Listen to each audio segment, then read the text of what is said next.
abrir sus Biblias en Primera de Tesalonicenses.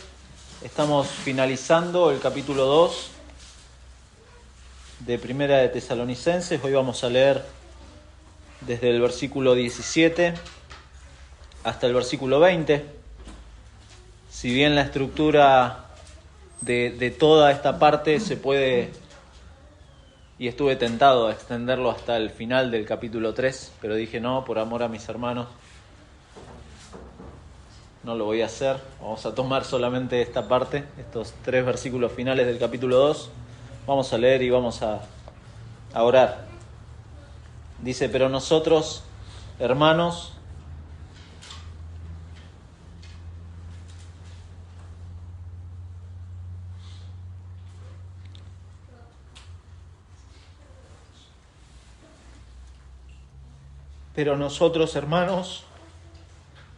separados de vosotros por un poco de tiempo de vista, pero no de corazón,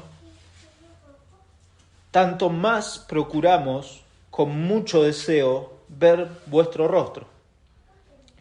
Por lo cual quisimos ir a vosotros. Yo, Pablo, ciertamente una y otra vez, pero Satanás nos estorbó.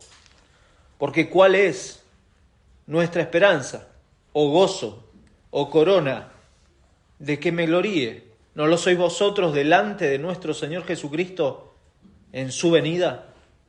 Vosotros sois nuestra gloria y gozo. Vamos a orar. Señor, gracias por tu palabra y gracias por haber inspirado por medio del Espíritu Santo a Pablo a escribir esta preciosa carta que en tu providencia hoy tenemos con nosotros, Señor. Que tu palabra sea eficaz, siempre lo es, siempre actúa en los creyentes y confiamos plenamente en eso, en tu obrar para santificarnos. Y oramos como siempre, como cada domingo lo hacemos, Señor, oramos por aquellos corazones que aún no te conocen. Padre, tú sabes quiénes son tus hijos, tú sabes quiénes son aquellos que aún se mantienen en rebeldía contra ti. Y es por eso que en esta confianza, Señor, te pedimos: santifica a tu iglesia, salva a aquellos que no te conocen. Te lo pedimos en el nombre de Jesús. Amén y amén. Por gracia y providencia del Señor, realmente estamos recorriendo esta hermosa carta que Pablo escribió a la iglesia de los tesalonicenses. Como hemos repetido en más de una ocasión, haga el tiempo de leerla, tómese el tiempo de leerla, de ver la melodía que tiene esta carta. Hay mucho para darnos cuenta del afecto, del corazón de Pablo hacia esta iglesia de los tesalonicenses. Porque así se leían las cartas. Las cartas llegaban de mano de un emisario y de esta forma era leída en las iglesias. Se leía toda, no es que agarraban versículos aislados y empezaban a hacer sus doctrinas medias raras de versículos fuera de contexto. No. La iglesia leía toda la carta. Y de hecho, Pablo al final de esta carta de los tesalonicenses, en capítulo 5, versículo 27, les dice: os conjuro por el Señor. O sea, usa una palabra muy fuerte: os conjuro por el Señor que esta carta se lea a todos los santos hermanos. De esta manera, la carta debía ser leída. Pablo tenía un interés especial por esta iglesia y por todas las iglesias. Pablo tenía una gran carga, porque no estaba Pablo enfocado en intereses personales, sino en el interés que el Señor tiene por cada cristiano. De hecho, le escribe a los Gálatas en 4:19 y le dice: hijitos míos, por quienes vuelvo a sufrir dolores de parto, hasta que Cristo sea formado en vosotros. Ese es el interés de Dios por cada cristiano, que Cristo sea formado en vosotros. Al final de 1 Corintios, capítulo 16, versículos 3 y 14, le dice a los hermanos: velad, estad firmes en la fe, portaos varonilmente y esforzaos, todas vuestras cosas sean hechas con amor. Este es el interés de Dios. Esto es lo que Pablo lo movía a Pablo. Y cerrando 1 Corintios, dice versículos 22 al 24: el que no amare al Señor Jesucristo sea anatema. El Señor viene. La gracia del Señor Jesucristo esté con vosotros. Mi amor en Cristo Jesús esté con todos vosotros. Amén. Este era el verdadero interés de Pablo, condicionado obviamente por su obediencia al Señor. Pero su interés no era tener un renombre, ser un superapóstol, ser un gran predicador. No era sacar provecho de las personas, no era armar su pequeño reino para mostrarse delante de otros. Su sufrimiento, su ansiedad, el fin por el cual vivía Pablo era que Cristo sea glorificado en todo lo que hacía. Y que la gloria de Dios se viera en todos los hombres, en todos los hermanos, por medio de obviamente, de la madurez y el conocimiento de Dios. Y este conocimiento de Dios era directamente proporcional al crecimiento en obediencia al Señor. Y eso era lo que buscaba Pablo. Y este conocimiento del Señor, por medio del Evangelio, por medio de la palabra de Dios, dice ahí en 1 Tesalonicenses, estaba actuando en estos hermanos. Estaba actuando en los tesalonicenses. Había claras evidencias de que Dios estaba obrando, y lo vimos, capítulo 1 y 2, cómo Dios estaba actuando por medio de su palabra en estos hermanos. Y esto era motivo suficiente para la alegría y el afecto que Pablo tenía por esta iglesia. ¿Pablo los quería porque eran maduros? No. Pablo los amaba porque veía la gloria de Dios obrando en la vida de estos hermanos, más allá de qué niveles de madurez pudieran tener. Dios estaba actuando en esas vidas. Dios estaba obrando. Y sin duda, una de las acusaciones, y esto es lo que un poco va a abordar Pablo acá, una de las acusaciones contra él y contra sus colegas era que habían abandonado a los creyentes de Tesalónica. Si usted lee Hechos 17, Pablo tiene que irse de noche. Y muy posiblemente una de las acusaciones era esta. Pablo los abandonó. Pablo no los quiere. Pablo no les tiene este aprecio y este afecto. Por eso los abandonó. Y por eso no va a volver. La ausencia de Pablo es prueba de que no los estima. Eso les estaban diciendo, de que no tenían la menor intención de volver a visitarles. Pablo entonces va a aclarar dos cosas. En primer lugar, que su ausencia no ha sido voluntaria, sino que ha sido algo de fuerza mayor, versículo 18, y que los misioneros acá siguen preocupados por los hermanos de Tesalónica y están comprometidos con ellos como al principio, versículo 17.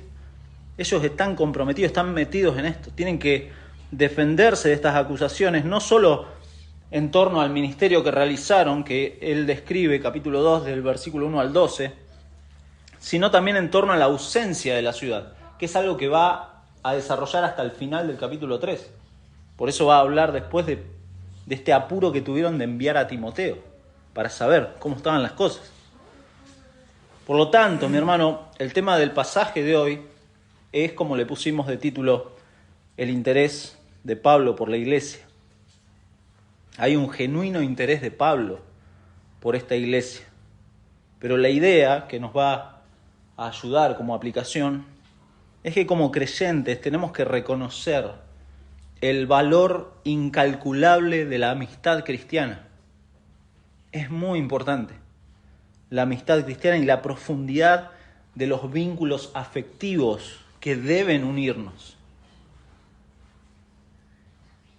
Pablo y sus colaboradores no eran profesionales arancelados, no eran pastores invitados o pastores itinerantes que iban de acá para allá y los visitaban. No, eran hermanos que estaban afectados por la ausencia y por la distancia. Y Pablo lo dice ahí. Tenían ansias y anhelo de volver a ver a estos hermanos. Había un profundo interés de Pablo de ver a estos santos, como vemos en el pasaje. Ellos reconocen también que el valor es incalculable de esta amistad cristiana. Hay un valor, hay una profundidad en los vínculos entre estos cristianos. Vínculos que los unen. Vínculos que están relacionados directamente con el Evangelio, ¿se da cuenta? La relación que usted tiene con su hermano es una relación muy profunda porque está fundada en la gloria de Dios en Cristo. ¿Se da cuenta? No es... Usted no viene a una reunión, nada más. No. De hecho, el pacto de membresía, repáselo. Si usted es miembro, repáselo. Habla de eso, de esta profunda amistad, este vínculo afectivo que nos une. En primer lugar, Pablo habla del genuino afecto que Pablo tiene. Versículo 17 y versículo 18, la primera parte. Pablo acá cambia de tema porque empieza diciendo pero nosotros, y llama la atención este cambio de pronombre, nosotros, y habla de este hermanos, que no es como muchas veces usamos, hola hermano, ¿qué tal hermano? No, Pablo lo usa en forma afectiva. Ya ha dejado atrás estas líneas anteriores que hablan del padecimiento con los judíos, ha dejado atrás estas personas que están en contra de nuestra fe, versículos 14 al 16, y ahora quiere decirles que ellos están procurando con mucho deseo ver sus rostros. Eso es lo que quiere Pablo, porque son nuestros hermanos. La relación esta que existe entre nosotros no es una mera relación de conveniencia, sino que es un parentesco espiritual. Y Pablo ya ha usado, mi hermano, no somos socios de una misma organización o de una institución. No es eso, la iglesia no es eso. Somos miembros de una misma familia. ¿Se da cuenta? Miembros de una misma familia, unidos por una misma vida espiritual. Somos hijos de un mismo Padre. Somos salvos por el mismo plan redentor de Dios en Cristo. ¿Se da cuenta? Usted no es una isla. No es una isla que vive solo y que corta relaciones en toda la semana y se reúne. No. Por eso nos decimos hermanos. Por tanto, es una relación capaz de sobrevivir a pesar de las ausencias. Puede haber ausencias por fuerza mayor. Acá Pablo lo está aclarando. A pesar de los ataques del adversario o de los adversarios, puede pasar. Pero es un afecto también que va a procurar el volver a vernos. Y Pablo está hablando acá de eso, porque nos sentimos huérfanos cuando no estamos juntos.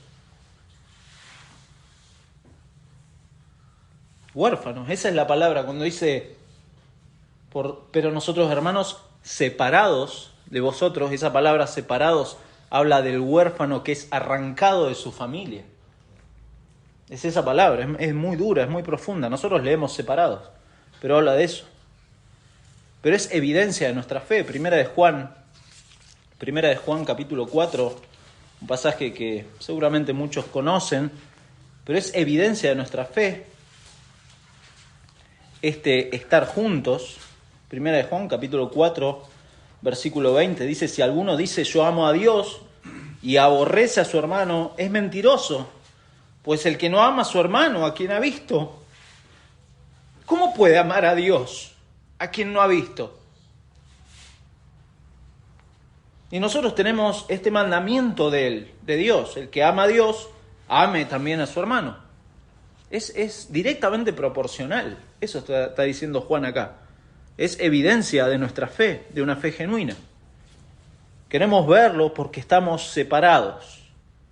El español se queda, como dijimos, corto, porque este separado habla, y es hermoso, porque en el contexto de la carta, ya Pablo ha usado en capítulo 1, versículo 4, porque conocemos hermanos amados de Dios, vuestra elección.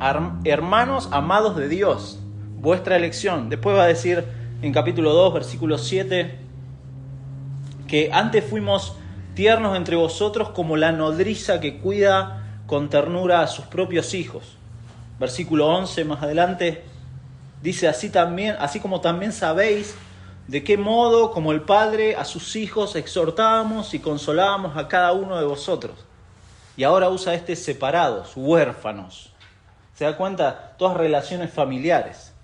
Estos hermanos amados, hijos tiernos, este amor maternal, esta exhortación, el consuelo de un padre, dice. Y ahora nos sentimos como huérfanos al no estar juntos. Literalmente hemos sido arrancados como huérfanos que pierden a sus padres.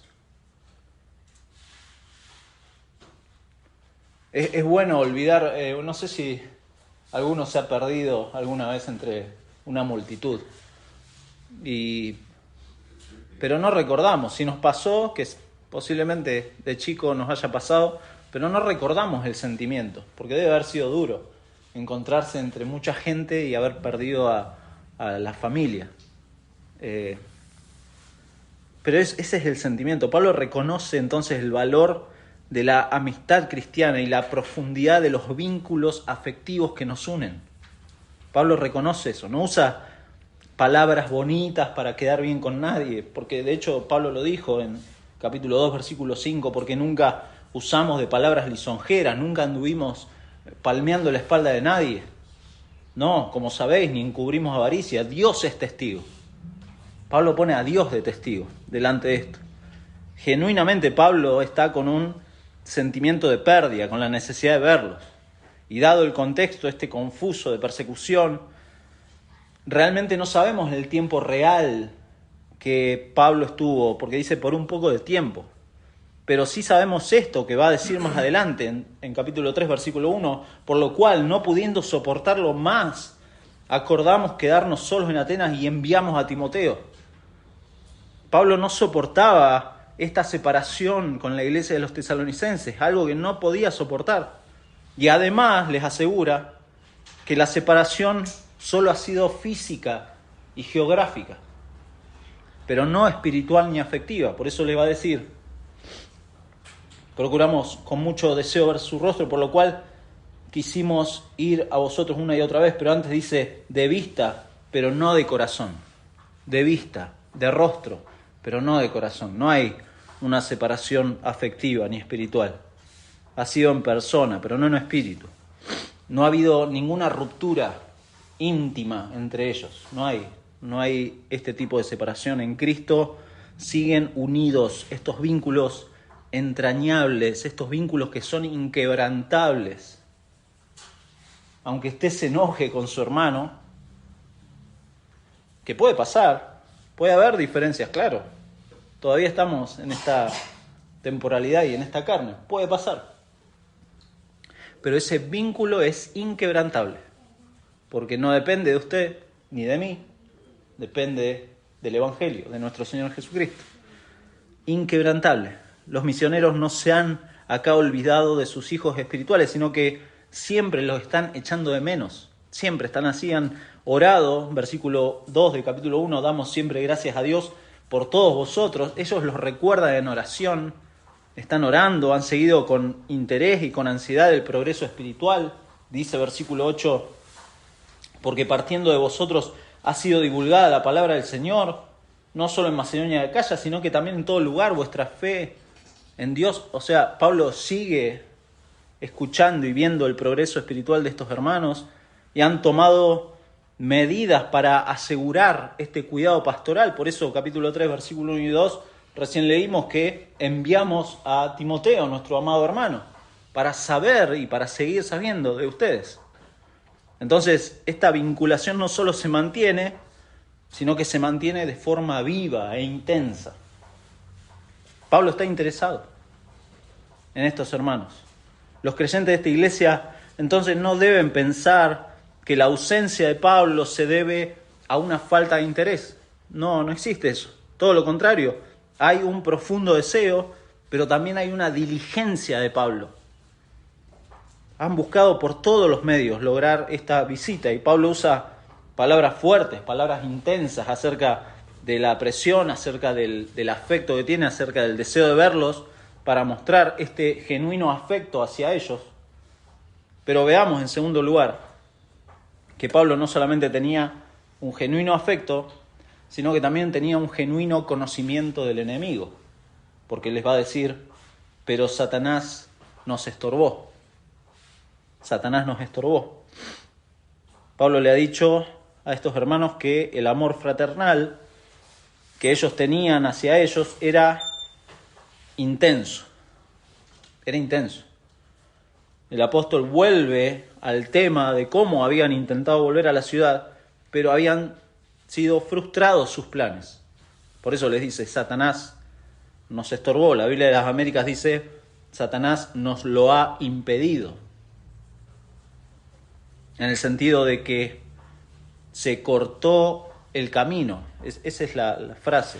Hay un bloqueo en el camino hacia ellos.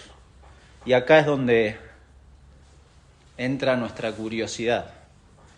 Acá me frené y dije, acá la curiosidad es como muy fuerte. Nos gustaría saber más detalles. Más detalles. Y espero que luego de la predicación nadie se me acerque y me pregunte, ¿pero qué pasó? Porque no sé. Le voy a responder honestamente, no sé qué pasó. Pablo dice, Satanás nos estorbó, nada más. ¿Qué circunstancias usó Satanás para este bloqueo? ¿Hubo personas puntuales que fueron guiados por Satanás para eso? No lo sabemos.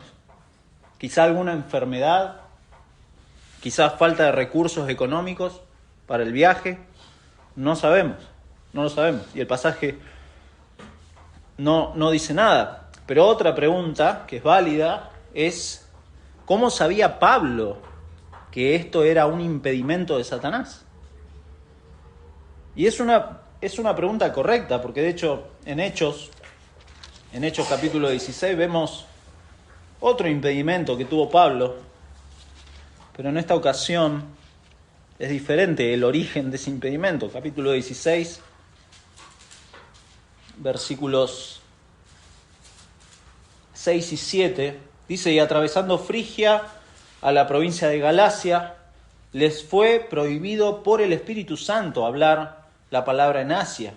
Y cuando llegaron a Misia, intentaron ir a Bitinia, pero el Espíritu no se lo permitió. Acá vemos que el Espíritu Santo es quien le impide predicar el Evangelio en ese momento. Bueno, la respuesta correcta probablemente sea que en todos estos casos, tanto el Espíritu Santo como Satanás, en este pasaje de Tesalonicenses, tienen sus fines, tienen sus propósitos, por algo. Cuando el diablo actúa contra la misión de la iglesia, muchas veces parece salirse con la suya, pero normalmente ocurre que si uno mira hacia atrás, descubrimos que más allá de las intenciones diabólicas, las intenciones de Satanás, está la providencia soberana de Dios. Nuestros planes humanos pueden ser frustrados, y de hecho lo son muchas veces, pero los designios eternos de Dios jamás son frustrados. Satanás puede lograr ciertas cosas temporalmente, lo puede hacer, pero nada ha escapado del control de Dios. Nada. El cristiano puede sentir las amenazas de la oscuridad, sin duda. Y puede ver cómo el maligno pone trabas a los proyectos. Pero el cristiano verdadero descansa plenamente en este conocimiento de la superior sabiduría y el mayor poder de Dios. Nuestro Dios soberano. Cuando decimos nuestro Dios soberano, decimos Dios es quien controla todo, incluso los designios de Satanás. Por lo tanto, cuando llega la oposición, especialmente cuando llega de manos de los que están claramente al servicio de Satanás, el creyente reconoce la obra de Satanás, puede verlo, pero sabe que no llegaría sin la voluntad permisiva de Dios. Sin la voluntad permisiva de Dios. Dios está permitiendo eso.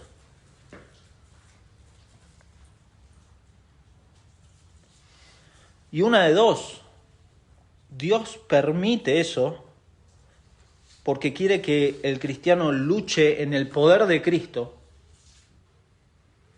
contra las artimañas de Satanás, como dice su palabra, o porque quiere que el cristiano reoriente su vida, dirija su vida a través de estos obstáculos, de estas pruebas. Dios hace eso. Dios hace eso. Y todo, obstáculos, pruebas, crisis, todo está ordenado providencialmente por Dios. ¿Qué ejemplo tenemos en la palabra de esto? Bueno, la vida de Job. No lo vamos a leer, pero léalo en su casa. Y usted va a ver en Job que el tema, el gran tema del libro de Job, no es el sufrimiento de Job, como muchos han llegado a esa conclusión, sino la soberanía de Dios en la vida de Job y cómo Dios es quien hace y quien puede y quien ordena todas las cosas. Y entonces, aunque inicialmente nos parezca rara esta idea, mi hermano, no hay necesariamente ninguna contradicción en afirmar que Satanás nos impidió o nos bloqueó el camino o que el Espíritu Santo no lo permitió. No hay contradicción, aunque parece, porque es Dios en definitiva quien maneja todas las cosas. Pablo conocía perfectamente al enemigo, pero primeramente conocía a su Señor y a la providencia del Señor en su vida. Dios permite que el enemigo, en este caso los judíos enemigos de la fe, pongan obstáculos. Dios lo permitió, porque si no estaríamos diciendo que Dios no es soberano. Pero en la misma providencia, Dios, piénselo, bajo la misma providencia y soberanía de Dios, Dios usó a Pablo para escribir esta carta. Esta carta que fue de ánimo a estos hermanos, que fue de consuelo para estos creyentes a lo largo de la historia y que incluso usted lo está leyendo en este momento. Eso es providencia del Señor. Eso es providencia. Bajo el poder del Evangelio, estas personas estaban abandonando los ídolos para servir a Dios, al Dios vivo y verdadero. Entonces, mi hermano, no debería ser extraño para nosotros que haya un accionar de Satanás contra Pablo y contra esta iglesia, que era, como leímos recién, de testimonio en Macedonia, en Acaya y en todo lugar. Pero es un accionar que no escapa al permiso de Dios. Dios lo permite, por algo. ¿Por qué? No sabemos. Y no me lo pregunte después. Hasta acá llega mi... Este es el genuino conocimiento de Pablo acerca del enemigo, pero también acerca de Dios.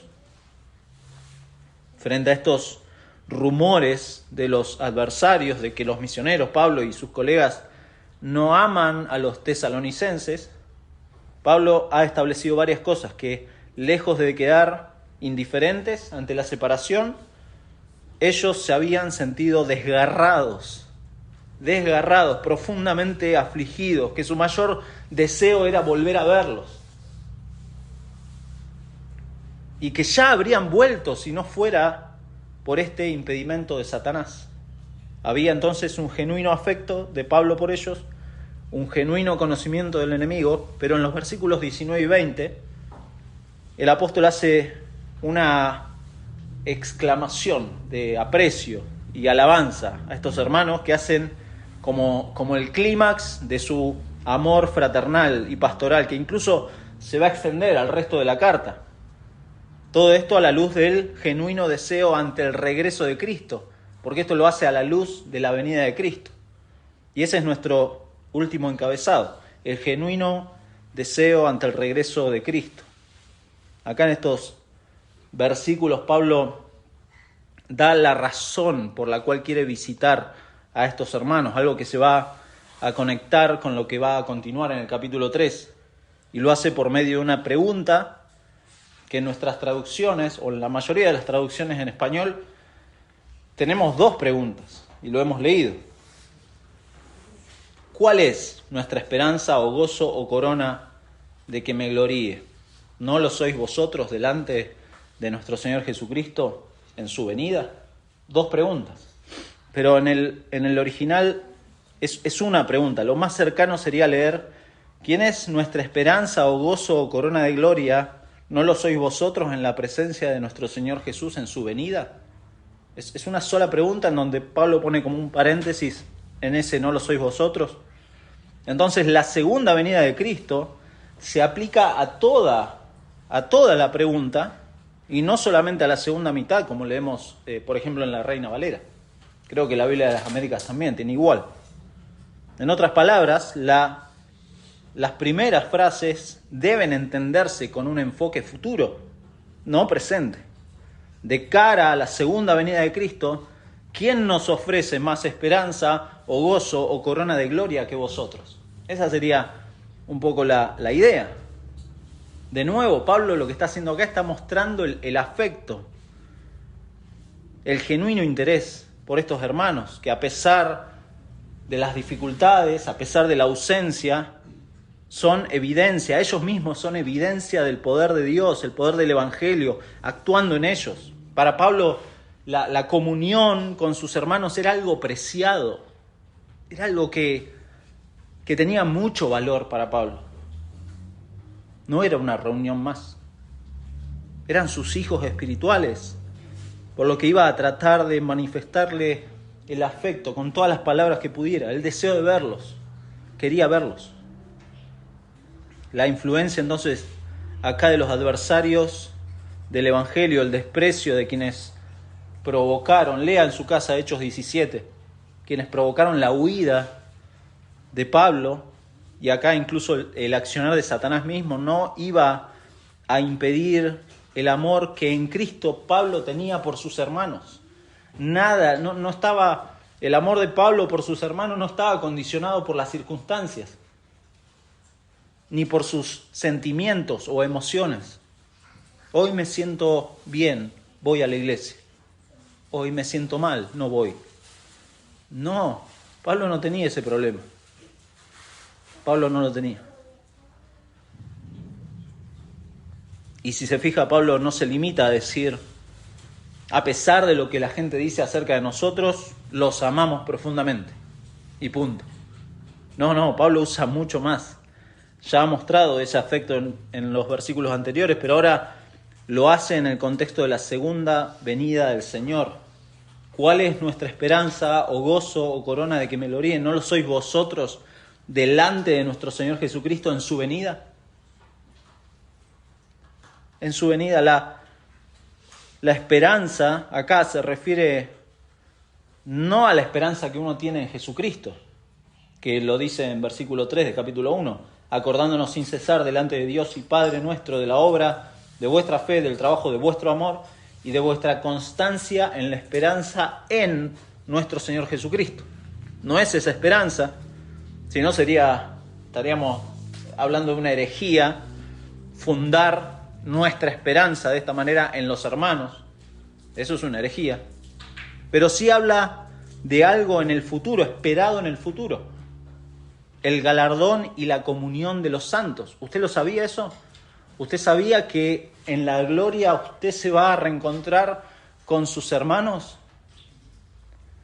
Alguno dirá, ¿en serio? Sí, y Pablo está diciendo eso. Está diciendo, vamos a volver, uno anhela el abrazo con nuestro Salvador.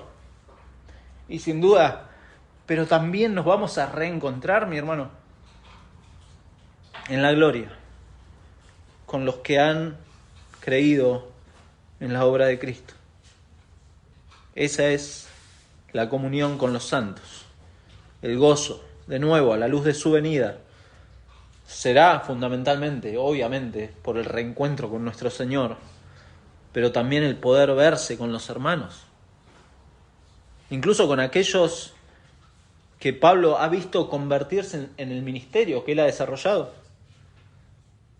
Cuando, como dice Judas 24, hermoso pasaje, Es un solo capítulo, Judas, pero en el versículo 24 dice: aquel que es poderoso para guardaros sin caída y presentaros, está hablando de la segunda venida, y presentaros sin mancha delante de su gloria con gran alegría. Vamos a ser presentados sin mancha en presencia de la gloria divina y en un ámbito de gran alegría. Eso está diciendo. Hermoso, claro. Finalmente estos hermanos iban a representar coronas de gloria. Y la palabra que usa son los laureles en presencia de todos. No va a ser una jactancia pecaminosa, ¿no? Pablo no va a sacar chapa y va a decir: miren, acá tengo a las iglesias de los Gálatas, a los tesalonicenses, por allá atrás hay algunos de los corintios. No va a hacer eso Pablo. Pablo, dado el contexto de gloria, hay motivo de emoción y de regocijo al ver el poder de Dios que ha preservado a su remanente. Coronas presentadas a Dios. Eso es lo que Pablo está hablando. Y Dios siendo glorificado por cómo ha llamado a estos hombres y mujeres, cómo ha salvado, cómo ha preservado, cómo ha glorificado finalmente a este pueblo. Pablo acá es como un actor secundario. Está diciendo: Dios va a ser glorificado y esta gente solamente va a ser laureles presentados delante de Dios. Es un sano orgullo que Pablo tiene al final del plan redentor de Dios desde este presente. Un comentarista imagina esta parte y dice: miren a estos tesalonicenses, qué hermosos son. Aquí están en gloria, después de luchas, después de aflicciones, después de fruto de nuestro ministerio. Como un padre se gloría en sus hijos y se jacta de ello ante sus amigos, así Pablo y los misioneros se enorgullecen de los tesalonicenses. Es orgullo delante del Señor. Es un orgullo santo.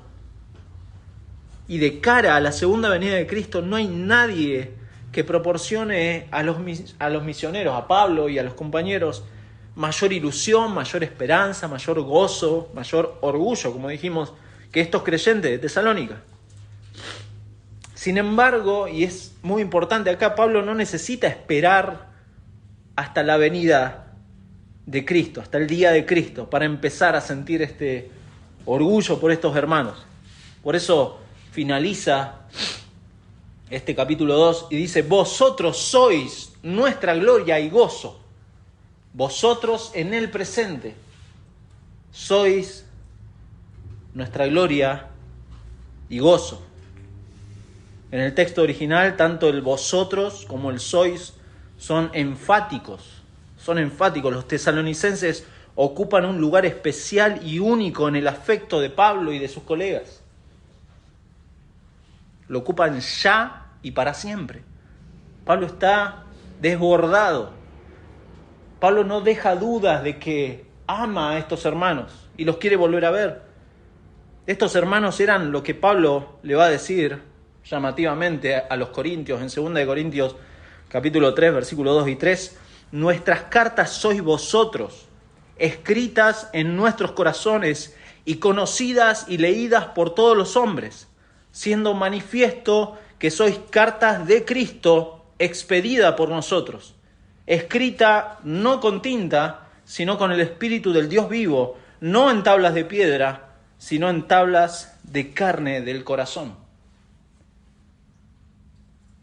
La palabra gloria acá se emplea acá en el sentido de aquello que proporciona a alguien buena reputación y honor. ¿De dónde obtiene Pablo y sus compañeros fieles su buena reputación en el ministerio? Si no es por medio de las iglesias, por medio de los hermanos. ¿Acaso no es la calidad de vida de estos hermanos la santidad de vida de los creyentes que están honrando, y entiéndase bien, a la luz del Evangelio están honrando a Pablo y al trabajo que están haciendo. En ese sentido, los fieles son la gloria.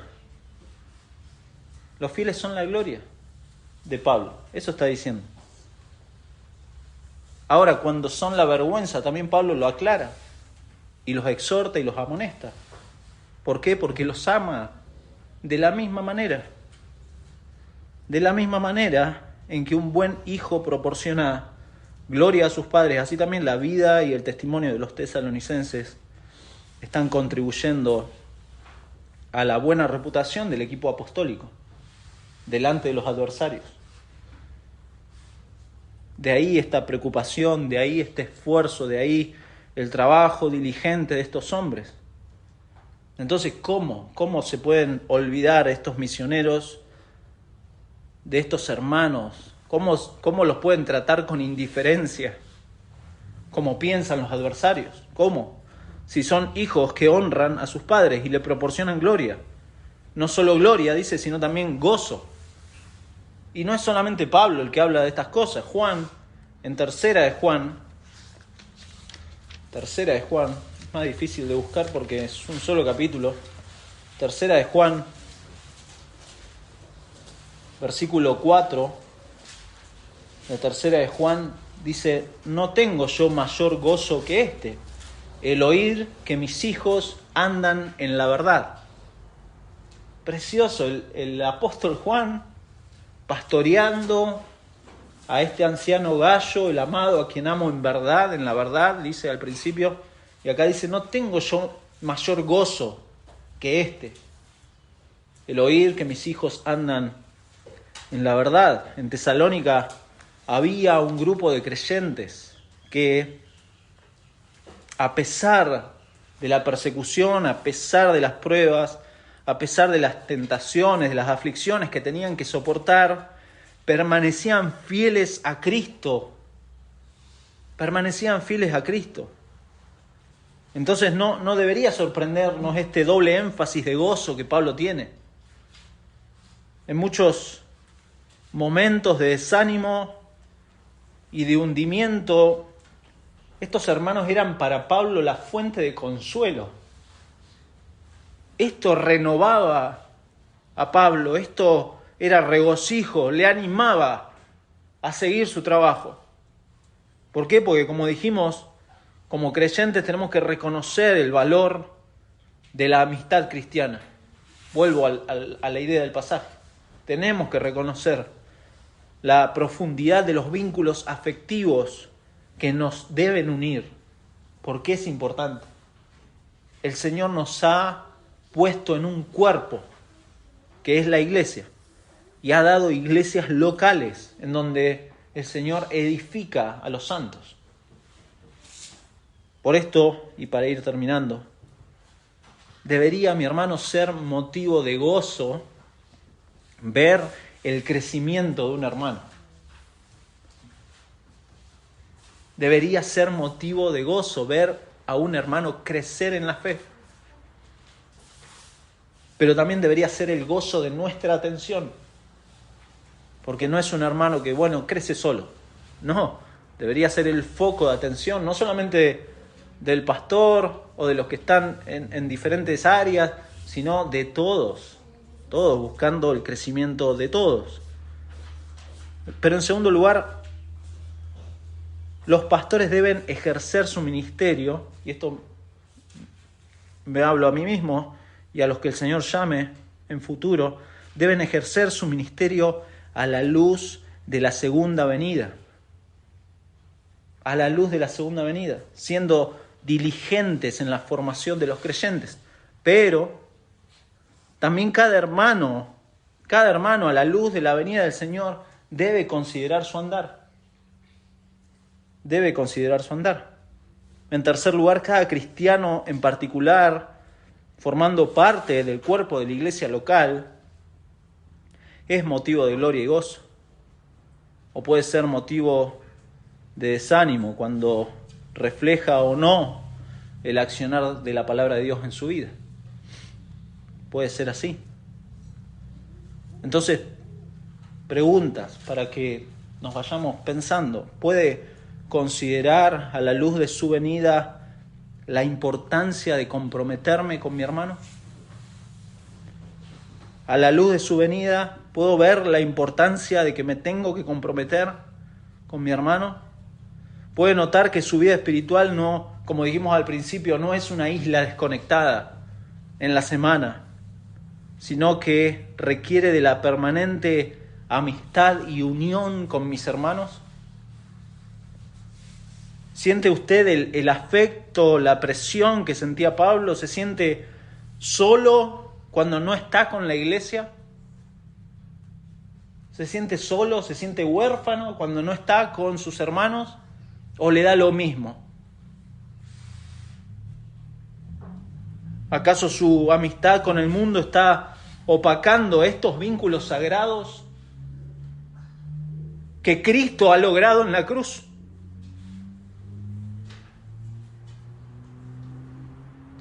Imagine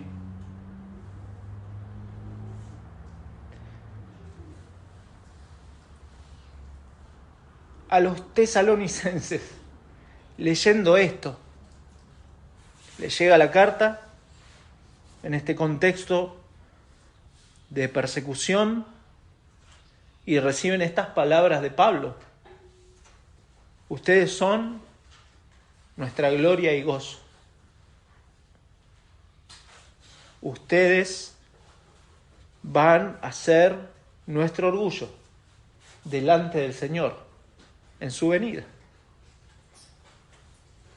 ¿Se imagina a estos hermanos en medio de ese contexto? En medio de estos rumores de que no, Pablo no los quiere, no les interesa. Y Pablo le dice, no, ustedes son nuestra gloria y gozo. Ustedes van a ser motivo de orgullo delante del Señor en su venida. Vamos a orar. Señor, muchas gracias por tu palabra. Gracias por usar a estos hombres como Pablo y el resto de los apóstoles para dejarnos en tu providencia estas palabras, Señor. Inspirados por el Espíritu Santo, Padre, han mostrado el afecto por tu iglesia. Señor, cuánto hay para seguir creciendo y para que tú sigas actuando por medio del poder de tu palabra en nuestros corazones. Señor, pero cuánto necesitamos valorar honestamente tu obra y lo que has hecho en tu iglesia. Señor, gracias, infinitas gracias por la misericordia que has tenido al colocarnos en una iglesia local, al introducirnos al cuerpo de Cristo en general, pero Padre, gracias por permitirnos conocer hermanos en la fe, por permitirnos crecer juntos, por permitirnos ser amigos y saber que el vínculo sagrado que tenemos es no por cosas que nos gustan a cada uno, sino por nuestro tema, que es el Evangelio. Gracias porque es eso lo que nos une y es algo inquebrantable y glorioso. Y Padre, también entendemos así de que eso nos separa de aquellos que no creen en ti. Y es el deseo nuestro, Padre, que tú obres salvación en aquellos corazones que no te conocen y que pueden llegar al conocimiento de tu Hijo y que pueden llegar a tener ese vínculo sagrado con los cristianos. Señor, gracias por tu palabra, gracias por la iglesia local, gracias por el Evangelio, gracias por el Señor Jesucristo, porque en Él, Señor, podemos ver la gloriosa comunión de los santos. En Él nos gozamos, Señor. Por Él te damos toda la gloria y gracias por este domingo. Gracias, Señor. En el nombre de Jesús oramos. Amén. Y amén.